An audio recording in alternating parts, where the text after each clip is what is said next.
Et salut à tous, j'espère que vous allez bien. Alors aujourd'hui, ça y est, le FSR est enfin sorti, ce qui m'a donné l'occasion d'acheter des jeux incroyables tels que Godfall et Terminator Resistance.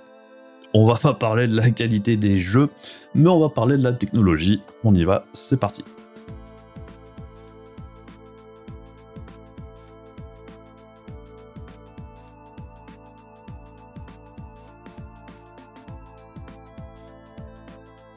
Alors cette vidéo sera un petit peu faite en deux parties. On aura une première partie où j'explique un petit peu ce que c'est que le FSR, comment ça marche dans les grandes lignes, ce que ça apporte, ce que j'en ai pensé, mon ressenti global sur la techno de ce que j'ai pu essayer jusqu'ici, sur les différents jeux disponibles, puisqu'il y en a quand même plusieurs, j'ai pas pu tout essayer, mais j'en ai essayé quand même 4 ou 5. Et puis la deuxième partie de la vidéo, ce sera en gros les démos que j'ai enregistrées, où je ferai un petit peu un comparatif avec d'un côté la résolution native et de l'autre côté les différents modes de FSR disponibles. Alors du coup, le FSR et le DLSS, qu'est-ce que c'est? Eh bien, ce sont ce qu'on appelle des technologies d'upscaling. Et si on veut faire très simple, eh bien le but c'est d'apporter un gain de performance pour une perte de qualité d'image la moins importante possible. Et le principe, quand on fait de l'upscaling, c'est de calculer en interne une image dans une résolution plus basse que celle de votre écran, d'améliorer celle-ci et de la ramener dans votre résolution d'affichage. C'est quelque chose qui se fait beaucoup sur les consoles, principalement depuis la PS4 et la Xbox One. Ça se fait encore sur les PS5 et Xbox Series. Ce sont des consoles vendues pour faire soi-disant de la 4K, mais bien souvent, le calcul en interne est fait dans une résolution plus basse, et ensuite restitué en 4K, sauf que c'est pas vraiment de la 4K qui est faite. Alors après, sur console, c'est moins gênant, la plupart du temps, on est assez loin de l'écran, ça se voit pas trop. Donc bref, on calcule l'image dans une résolution plus basse, et ensuite on a une reconstruction de l'image, et c'est là que les différentes technologies sont vraiment différentes. Par exemple, chez Nvidia, on a un peu un mix de logiciels et de matériel, avec un soupçon de machine learning balancé dans tout ça, pour reconstruire l'image le plus fidèlement possible. Alors, le matériel, entre guillemets, le besoin de matériel, ça c'est depuis les versions les plus récentes du DLSS, puisqu'en fait, le DLSS 1.0, de ce qu'on en dit, de ce qu'on en entend sur le net, c'est que la toute première version, en fait, il n'y avait pas vraiment besoin d'avoir une RTX pour que ça fonctionne. C'était principalement uniquement logiciel. Mais le souci du DLSS 1.0, en fait, c'était juste pas terrible. On avait plus l'impression d'avoir affaire à un simulateur de Nintendo 64 au niveau floutage, plutôt que d'avoir une technologie de pointe faisant appel à l'intelligence artificielle, comme on nous l'avait vendu. Et donc c'est aussi un peu une des grosses craintes qu'il y avait au sujet du FSR, c'est qu'on sait depuis quelque temps déjà que c'est une solution purement logicielle. Pour l'instant, puisque le FSR, dans sa version 1.0, n'utilise aucun matériel spécifique. Ça veut pas dire que par la suite, AMD ne va pas l'améliorer d'une façon ou d'une autre, ou que ça ne va pas demander du matériel, une prochaine architecture, on sait pas comment ça va évoluer. Mais dans sa première version, la plus simple, la 1.0, c'est uniquement logiciel. Ça veut pas dire non plus que ça ne peut pas être amélioré aussi par la suite de façon uniquement logicielle. On peut avoir de meilleurs algorithmes, il peut se passer plein de trucs. Donc pour son FSR, AMD utilise un algorithme qui reconstruit les bords des objets, et ensuite on rajoute un sharpening qui permet de réduire l'effet de flou induit par une baisse de résolution. Alors on a déjà vu par le passé que le sharpening made in AMD était plutôt bon. Ils ont ce qu'on appelle le CAS, c'est-à-dire le Contrast Adaptive Sharpening. Donc c'était une des technologies qu'AMD avait rajoutées au moment de la sortie de Navi, des RX 5000. Et quand c'est utilisé, ça marche plutôt pas mal. Ça rajoute de la netteté à l'image, même dans les jeux qui n'utilisent pas de FSR ou quoi que ce soit. Par exemple, dans Cyberpunk, dans Borderlands 3, il y a plein de jeux qui utilisent le CAS, et l'effet est plutôt sympathique. Et même chez Nvidia, quand on utilise du sharpening, par exemple sur Cyberpunk 2077, quand on utilise le DLSS, ça donne un petit piqué à l'image qui est plus sympathique que quand on utilise le DLSS de base qui, selon les résolutions que l'on utilise, parfois paraît un petit peu flou. Et donc au niveau de la construction de l'image, eh bien on voit ici que le FSR intervient plus ou moins au milieu de l'étape de rendu, après l'étape qui rajoute l'anti-aliasing par exemple. Là on a le FSR qui intervient avant de rajouter par la suite tout ce qui est effet annexe, style effet de grain comme on a dans les jeux très cinématiques, ou le HUD qui arrive généralement en bout de course. C'est un petit peu pour éviter que toute l'image soit upscalée d'un coup, puisque ça pourrait apporter des bugs, des artefacts ou des textes à l'écran pas très clairs, puisqu'ils seraient du coup eux aussi upscalés si l'upscaling se passait uniquement en fin de course. Sinon, autre point important et différenciant du FSR par rapport au DLSS, eh bien c'est que comme on l'avait vu avant la sortie, le DLSS, ça je vous l'apprends pas, c'est une technologie fermée, donc ça ne fonctionne que sur les RTX, donc uniquement sur les générations 2000 et 3000 de chez Nvidia. Là où pour le FSR, c'est une technologie plus ouverte. Ça fonctionne aussi bien sur le matos d'AMD, et le support officiel remonte même jusqu'au RX 400, donc ce sont des cartes quand même plutôt anciennes maintenant, c'est pas tout jeune. Et encore plus intéressant, ça fonctionne aussi tout à fait bien sur les cartes d'NVIDIA à partir de la série 1000 officiellement. Après, il n'est pas dit que ça fonctionne pas sur des cartes plus anciennes. Personnellement, j'ai pas testé, j'ai pas encore vu de retour sur le fonctionnement de la chose sur des cartes Nvidia encore plus vieilles, mais rien ne vous empêche de tester si vous avez les jeux. Donc pas besoin de driver spécifique, ça fonctionne si la techno est implémentée dans le jeu. Par contre, évidemment, c'est un peu à la tâche du fabricant qui utilise la technologie d'optimiser au mieux le fonctionnement du FSR pour leur matos. C'est pas AMD qui va optimiser le FSR pour Nvidia ou pour Intel quand ils vont lancer leur propre carte graphique. Mais bon, en l'état, ça fonctionne. Sur ma 3060 Ti, il n'y a pas de différence de qualité d'image. Au niveau des performances, il y a bien un gain de performance également sur la 3060 Ti dans les jeux que j'ai testés. Il n'y a pas vraiment de souci à se faire. Si le jeu a la techno, ça fonctionne sur à peu près toutes les cartes disponibles sur le marché. Autre point plutôt important, c'est qu'aussi, on avait déjà entendu dire par le passé, c'est que le FSR est plutôt simple à implémenter dans les jeux. Ce qui est plutôt important quand on est une équipe de dev pas forcément énorme et qu'on n'a pas, par exemple, l'appui d'NVIDIA pour implémenter le DLSS, puisqu'il faut bien savoir que dans le cas où le moteur n'a pas son petit plugin intégré, implémenter le DLSS, c'est pas si simple que ça, et ça prend du temps. Là où le FSR, apparemment, pour le développeur de King's Hunt, ça a pris qu'environ 3 heures pour implémenter la technologie, ce qui est plutôt rapide, tout en sachant qu'ils ont une équipe d'apparemment uniquement 10 personnes. Et ça a son importance. Le FSR, ça fonctionne sur tout. Ça fonctionne sur console, ça fonctionne sur toutes les cartes sur PC quasiment.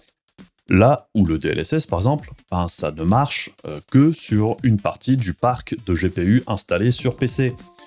Quand on sait que la carte graphique la plus populaire, ça reste la GTX 1060, voire plus récente, les 1660 et compagnie, c'est pas des RTX non plus, donc le DLSS, ça fonctionne pas sur ces cartes-là. Donc au moment de faire un choix, à choisir entre une technologie, certes moins bonne au global, moins qualitative, mais qui fonctionne malgré tout plutôt bien, et qui est de plus universelle et facile à rajouter,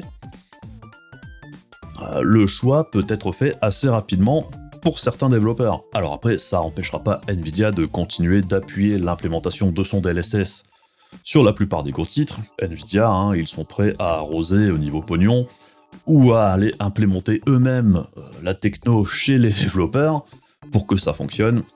C'est pas du jamais vu, c'est ce que fait Nvidia depuis très très longtemps pour toutes leurs techno propriétaires. Mais bon, de toute façon, il n'y a pas vraiment de guéguerre AMD ou Nvidia à ce niveau-là, puisque du coup le FSR, ça fonctionne sur tout.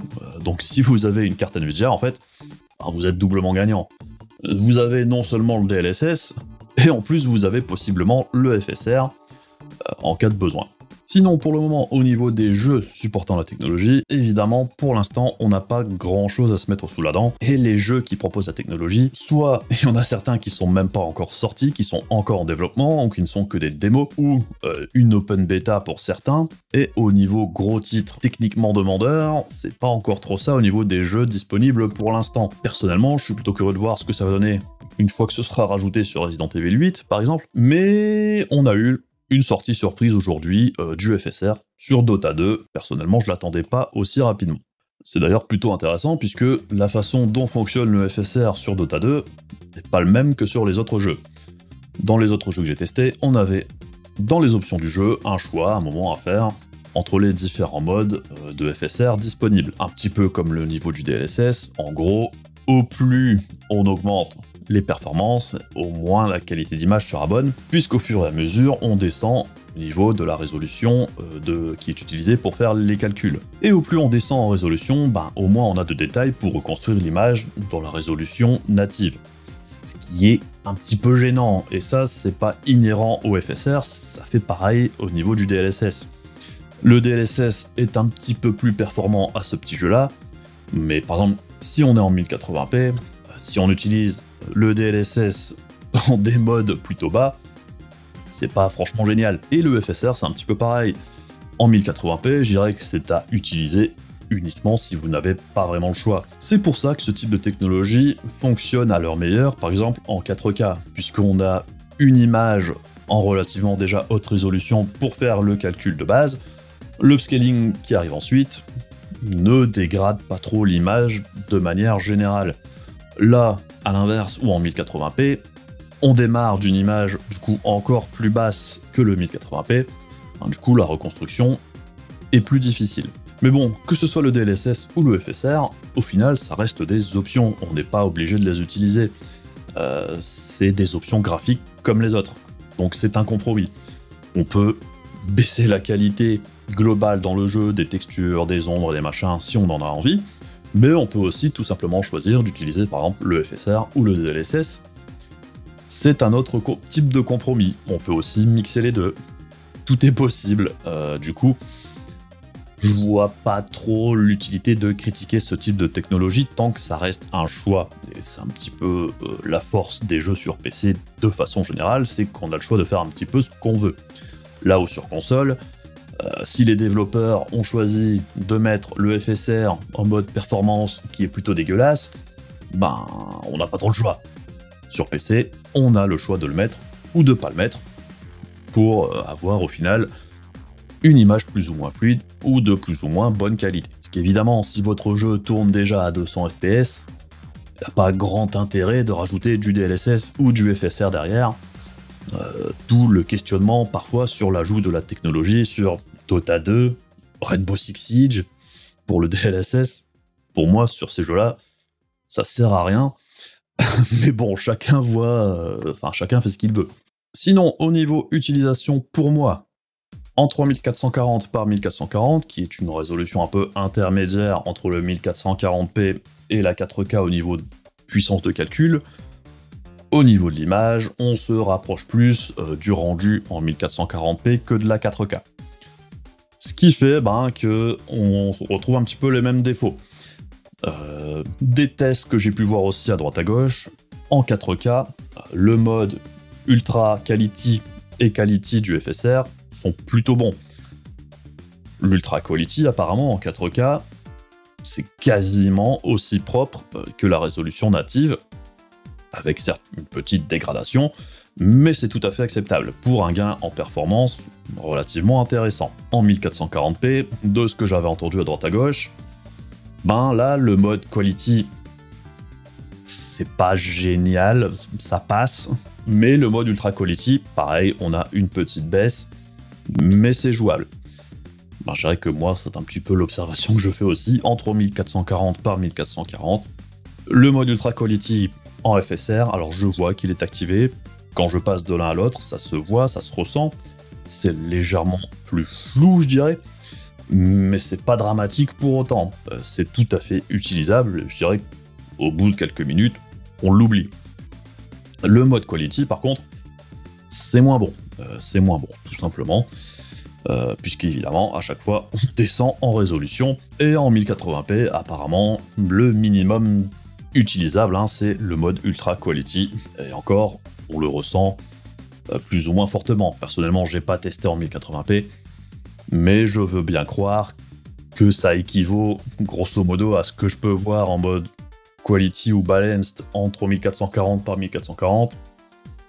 Du coup, oui, c'est un choix qui n'est pas forcément le plus intéressant. Après, ça dépend des jeux, ça dépend des situations, mais j'avoue que si j'ai un choix à faire entre utiliser le FSR ou rendre le jeu équivalent à un jeu PlayStation 1 au niveau de tous les autres réglages, le choix le plus intéressant serait peut-être d'utiliser le FSR plutôt que de descendre toutes les autres options graphiques. Après, comme j'arrête pas de le dire, c'est un choix. Alors sinon, au niveau des chiffres, donc j'ai testé plusieurs jeux, dont principalement Godfall, puisque c'est clairement le jeu le plus demandeur de tous les jeux disponibles actuellement pour le FSR, techniquement, du moins. Du coup, entre 1440 par 1440, j'ai pu tester la 6800 XT, la 6700 XT et la 3060 Ti. Godfall, du coup, avec tous les détails à fond, hors ray tracing, puisque le ray tracing de ce jeu ne concerne que les ombres. Et généralement, quand on n'utilise que les ombres en ray tracing, c'est plutôt dispensable. Du coup, de base, sans rien, avec tous les détails à fond, avec la 6800 XT, Godfall, ça donne à peu près 96 FPS. Avec le FSR, en mode Ultra Quality, on arrive à environ 125 FPS, ce qui donne quand même une hausse de performance d'environ 30%, ce qui n'est pas négligeable pour une baisse de qualité d'image quand même relativement minime, même si perceptible. C'est un compromis, personnellement, que je suis prêt à accepter dans ces cas-là. En mode quality, on passe de 125 à 140 FPS. Encore une fois, on a une montée en performance relativement linéaire. En mode balanced, on est à 153,5 FPS. Et en mode performance, on est à 167 FPS. Alors par contre, comme je le disais précédemment, sur ce jeu-là, dans cette résolution-là, je n'utiliserai personnellement que le mode Ultra Quality. En dessous, c'est pas assez bien pour moi et je préférais probablement faire d'autres compromis dans les options du jeu que de baisser la qualité du FSR. Pour la 6700 XT, alors au niveau de la qualité d'image, ça ne change rien. Pour la 3060 Ti qu'on verra après, ça ne change rien non plus aussi au niveau de la qualité d'image. C'est la même chose qu'avec la 6800 XT. Au niveau des performances, la 6700 XT en affichage normal, ça donne 67 FPS, en Ultra Quality 89 FPS, en mode Quality 102 FPS, en mode Balance 114 et en mode Performance 126. Encore une fois, dans cette résolution-là, je n'utiliserai uniquement que le mode Ultra Quality et encore une fois, on voit qu'on a là aussi un gain d'environ 30%, ce qui nous amène très proche, voire légèrement supérieur aux performances normales de la 6800 XT dans cette résolution-là, ce qui est un gain de performance quand même très appréciable. Pour ce qui est de la 3060 Ti, voilà, du coup c'est intéressant puisqu'on passe sur une carte de chez Nvidia. De base, sur Godfall, en résolution native, on est à 58 FPS de moyenne. Avec le FSR en mode Ultra Quality, on arrive ici à 74 FPS, ce qui est un gain là aussi plutôt appréciable. Au niveau fluidité, on passe d'un jeu proche du 60 FPS constant à quelque chose de quand même significativement supérieur. 74 FPS, c'est plutôt pas mal. En mode quality, on est à 82. En mode balance, à 91. Et en mode performance, 98. Alors le gain en performance paraît un petit peu moins important entre chaque palier de FSR sur la carte d'Nvidia. Il y a sûrement une explication derrière. Il y a sûrement des optimisations du coup qui sont faites par AMD au niveau des drivers, probablement, je sais pas. Mais autant la qualité d'image est équivalente d'une carte à une autre, autant le gain en performance semble légèrement inférieur sur la carte d'Nvidia dans cet exemple-là. Mais je dirais que passer du mode normal au mode Ultra Quality, c'est un gain de performance malgré tout plutôt appréciable et on gagne environ 10 FPS à chaque palier. Comme je le disais précédemment, de toute façon, dans cette résolution-là, donc probablement en 1440p aussi, je ne descendrai pas plus bas que le mode Ultra Quality si je devais faire un choix. Donc au final, qu'est-ce que je retiens du FSR ? Je dirais que dans l'ensemble, j'en pense à peu près la même chose que du DLSS. Pour moi, c'est une option que j'utilise quand j'en ai besoin, tout simplement. Si le jeu n'est pas assez fluide à mon goût, utiliser le FSR en mode Ultra Quality, ça me dérangerait pas plus que ça, tout comme j'ai déjà utilisé le DLSS, par exemple sur Cyberpunk. avec le ray tracing, puisque sans ça, c'était injouable. Donc, c'est au cas par cas. Quand j'ai pas besoin de l'utiliser, je l'utilise pas. Enfin bon, pour moi, c'est une option graphique en plus. C'est un choix en plus à faire dans le panneau de configuration du jeu. Ça peut avoir son intérêt, tout comme bien souvent, ça n'en a aucun quand on a une carte déjà haut de gamme. Par contre, si je jouais en 4K, ben là, je dirais que le DLSS ou le FSR, ça peut vraiment avoir un intérêt, puisque du coup, on peut avoir de bien meilleures performances sans avoir une perte de qualité d'image significative. Je dirais que dans cette résolution-là, c'est plus intéressant que dans les résolutions inférieures. Alors après, aussi, personnellement, j'espérais vraiment que ce soit mieux que le DLSS 1.0, et c'est le cas, fort heureusement. Du coup, la technologie, ben, c'est une bonne base pour la suite. C'est pas parfait, le DLSS n'est pas parfait non plus. Il y a des artefacts, il y a du ghosting, c'est toujours du work in progress, que ce soit chez Nvidia ou chez AMD. Les deux solutions sont appelées à évoluer, à s'améliorer. Et là, AMD, ben, c'est, je dirais, la première marche, là où Nvidia en a déjà gravi plusieurs. Donc, je m'en fais pas trop, et je dirais que c'est plutôt encourageant pour la suite. Donc j'espère qu'on verra des évolutions intéressantes de ce type de technologie, qui sont malgré tout intéressantes et utiles dans certains moments. Et je dirais que là, le gros avantage du FSR, ben, c'est que ça marche sur tout. Donc pourquoi se priver quand on en a besoin? C'est toujours une option qui peut être intéressante quand un jeu n'est pas fluide. Donc avant de vous laisser avec les différentes démos, si ça vous intéresse de regarder pour faire une idée justement en image de ce que ça donne au niveau du rendu, tout en sachant qu'on est sur YouTube, on aura une compression assez dégueulasse. Je peux pas vraiment faire autrement. Du coup, ben, je vous laisse regarder ça. Comme d'habitude, n'hésitez pas à laisser des commentaires si vous en avez, n'hésitez pas à passer sur le Discord, sur Twitch, et puis voilà. Je vous fais des gros bisous, je vous dis à la prochaine, salut!